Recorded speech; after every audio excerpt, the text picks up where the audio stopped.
नमस्कार दर्शकों, हमारे देश की न्याय व्यवस्था में संविधान के अंतर्गत ये कहा गया है कि कानून के समक्ष भारत का प्रत्येक नागरिक समान है, सभी को समान न्याय की उपलब्धता होती है। लेकिन पिछले शुक्रवार को माननीय सर्वोच्च न्यायालय द्वारा पारित किए गए कांग्रेसी नेता पंकज पूनिया की याचिका खारिज किए जाने से यह जो कथन है संविधान का, उसके बारे में कुछ शंका उत्पन्न होती है। क्योंकि जिस प्रकृति के मुकदमे में अर्नब गोस्वामी को हाँ कहा गया तो कांग्रेसी नेता पंकज पूनिया को ना कहा गया। सुप्रीम कोर्ट ने शुक्रवार को हरियाणा के कांग्रेसी नेता पंकज पूनिया की उस याचिका को खारिज कर दिया जिसमें उन्होंने उनके खिलाफ भारत के अनेक राज्यों में दर्ज एफआईआर रद्द करने की मांग की थी। ट्विटर पर एक पोस्ट के माध्यम से भावनाओं को आहत करने के लिए मामले में दर्ज प्राथमिकी के आधार पर 21 मई को पंकज पूनिया को हरियाणा पुलिस ने गिरफ्तार किया। इस ट्वीट के आधार पर उनके खिलाफ उत्तर प्रदेश और मध्य प्रदेश में भी केस दर्ज किए गए हैं। पूनिया ने इन सभी एफआईआर यानी कि प्राथमिकियों को रद्द करने की मांग की थी। पूनिया की तरफ से माननीय न्यायालय के समक्ष पेश वरिष्ठ अधिवक्ता संजय हेगड़े की दलीलों को सुनने के बाद 3 न्यायाधीशों की पीठ ने इस रिट याचिका को खारिज कर दिया है। पीठ ने कहा है कि हम भारत के संविधान के अनुच्छेद 32 के तहत दायर इस याचिका पर विचार करने के लिए इच्छुक नहीं हैं। जस्टिस अरुण मिश्रा, जस्टिस अब्दुल नजीर और जस्टिस इंदिरा बनर्जी की पीठ ने हालांकि याचिकाकर्ता को यह छूट दी है कि वह संबंधित हाईकोर्ट या उचित फोरम का दरवाजा खटखटाने के लिए स्वतंत्र हैं।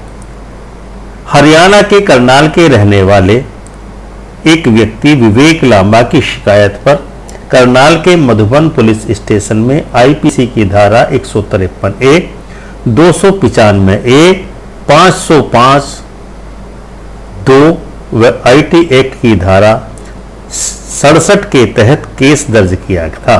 पूनिया ने 19 मई की शाम को यह ट्वीट किया था। जांच एजेंसियों के बीच कार्रवाई के एक ही कारण पर कई एफआईआर दर्ज करने की प्रवृत्ति वर्तमान समय में बढ़ रही है, जिसके जांच लंबित होने के कारण राज्य में अनेक मामले लंबित पड़े रहते हैं और नागरिक के हिरासत में रखने की अनुमति राज्यों को मिल जाती है। यह भी दलील दी गई कि चूंकि ये एफआईआर विभिन्न राज्यों में दर्ज की गई हैं, इसीलिए आरोपी के लिए है इस समय अलग अलग जांच एजेंसियों और न्यायालयों के समक्ष पेश हो। इस प्रथा से देश में लोकतंत्र, निष्पक्ष प्रक्रिया और स्वतंत्र भाषण पर हानिकारक प्रभाव पड़ रहे हैं। याचिका में यह भी कहा गया है कि हरियाणा पुलिस थाना मधुबन करनाल में दर्ज कराई गई एफआईआर में जांच शुरू हो चुकी है। याचिकाकर्ता को 21 मई को 2020 को गिरफ्तार किया गया था। जिस मोबाइल फोन से यह ट्वीट किया गया था उसे पुलिस ने बरामद कर लिया है। इसके बाद याचिकाकर्ता को 22 मई 2020 को 14 दिनों की न्यायिक हिरासत में जेल भेज दिया गया है। याचिका में यह मांग की गई थी कि उत्तर प्रदेश और मध्य प्रदेश में एफआईआर में अभी जांच भी शुरू नहीं हुई है, इसलिए याचिकाकर्ता यह आग्रह करता है कि इन एफआईआर को रद्द कर दिया जाए। यह भी दलील दी गई थी कि पूनिया के साथ ठीक वैसा ही किया गया है जैसा कि रिपब्लिक टीवी के संपादक अर्नब गोस्वामी के साथ हुआ था और उस मामले में सुप्रीम कोर्ट ने 19 मई को अपना फैसला सुनाया था। मामले में समान तथ्य हैं जो इस प्रकार हैं। नंबर 1, याचिकाकर्ता के खिलाफ विभिन्न राज्यों में कई एफआईआर या प्राथमिकियां दर्ज की गई हैं जो अभी सभी एक ही ट्वीट से संबंधित हैं। नंबर 2, सभी एफआईआर विवादास्पद और गैरकानूनी हैं और याचिकाकर्ता के राजनीतिक विरोधियों ने उसकी राजनीतिक आवाज को दबाने के मकसद से यह सभी प्राथमिकी दर्ज कराई हैं। याचिका में यह भी बताया गया है कि देश भर में लाखों मजदूर देशव्यापी बंद के मद्देनजर फंसे हुए हैं। इन श्रमिकों की पीड़ा को कम करने और इनको वापस घर भेजने के लिए अखिल भारतीय कांग्रेस कमेटी की महासचिव ने 1000 बसें प्रदान करने की पेशकश की थी। इस प्रस्ताव को शुरू में उत्तर प्रदेश सरकार ने स्वीकार किया था, हालांकि राज्य ने बाद में कई प्रकार की शर्तें लगा दी थी, जिस कारण से यह बसें श्रमिकों को उपलब्ध नहीं कराई जा सकी थी। 19 मई 2020 को याचिकाकर्ता ने अपने ट्विटर अकाउंट का उपयोग करते हुए एक ट्वीट किया था। उक्त ट्वीट के संदर्भ में 2 घटनाओं का संदर्भ लिया गया था।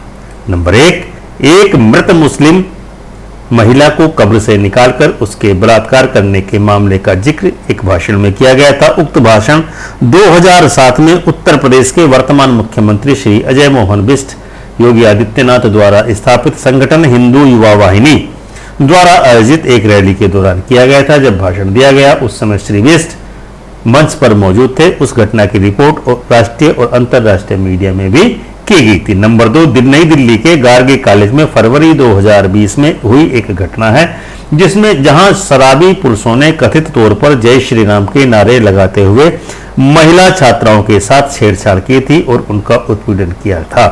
यह घटना भी मीडिया में काफी चर्चित हुई थी। हालांकि इस ट्वीट को ऊपर लिखित घटनाओं के संदर्भ में रखा गया था, फिर भी याचिकाकर्ता ने अगली सुबह इन्हें हटाने का स्वयं ही निर्णय लिया था। उन्होंने एक स्पष्टीकरण देते हुए कहा कि यह ट्वीट गार्गी कॉलेज में हुई घटना के संदर्भ में किया गया था। याचिकाकर्ता ने इस पोस्ट पर खेद भी व्यक्त किया था और कहा था कि अगर किसी की भावना आहत हुई है तो वह उनसे माफी मांगते हैं। इस ट्वीट को हटाए जाने के बाद भी कई ट्विटर यूजर ने इस ट्वीट के स्क्रीनशॉट साझा किए और इसे सांप्रदायिक रंग देने की कोशिश की। याचिकाकर्ता को उनके फोन और सोशल मीडिया पर जान से मारने को मिली दर्जन भर धमकियों के बाद उन्हें मजबूरी में पुलिस अधीक्षक करनाल को पत्र लिखना पड़ा और पुलिस सुरक्षा मुहैया कराने का अनुरोध किया गया। उन्होंने यह भी अनुरोध किया कि उनके खिलाफ दायर सभी प्राथमिकी को करनाल में दर्ज प्राथमिकी के साथ सम्मिलित कर लिया जाए और यहीं पर जांच कर ली जाए। याचिकाकर्ता ने यह भी कहा है कि वह करनाल में जांच में शामिल होने और सहयोग करने के लिए पूरी तरह से इच्छुक हैं। याचिकाकर्ता को 21 मई 2020 को उनका मोबाइल जब्त करने के उद्देश्य से हरियाणा पुलिस की हिरासत में भेज दिया गया था।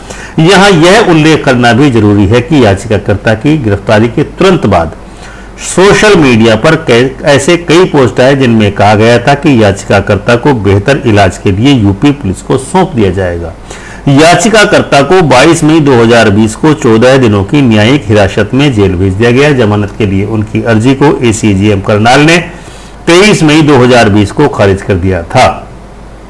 यह भी बताया गया है कि एसीजेएम के समक्ष सुनवाई के दौरान उत्तर प्रदेश पुलिस न्यायालय के समक्ष पेश हुई थी, जिसके पास सीजेएम नोएडा की तरफ से जारी किए गए पेशी वारंट भी थे।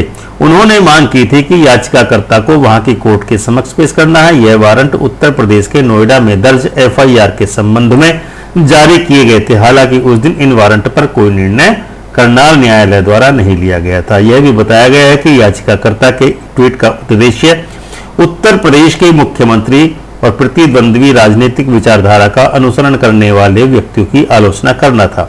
इस मामले में जिन प्रावधानों के तहत एफआईआर दर्ज की गई है उनके तहत कोई मामला बनता ही नहीं है। वास्तव में हरियाणा राज्य ने भी याचिकाकर्ता की जमानत अर्जी का विरोध करते हुए कहा था कि याचिकाकर्ता का ट्वीट कांग्रेस पार्टी और राष्ट्रीय स्वयंसेवक संघ के कार्यकर्ताओं के बीच दुश्मनी और नफरत पैदा करने के लिए पर्याप्त था। याचिकाकर्ता की तरफ से कहा गया है कि हरियाणा सरकार की इन दलीलों से भी स्पष्ट हो जाता है कि भारतीय दंड संहिता की धारा 153A, धारा 295A और धारा 500 ही है। एफआईआर के तथ्य और सामग्री ऐसे हैं जिसमें कहा गया है कि हरियाणा पुलिस की वेबसाइट पर उनको उपलब्ध कराया गया है।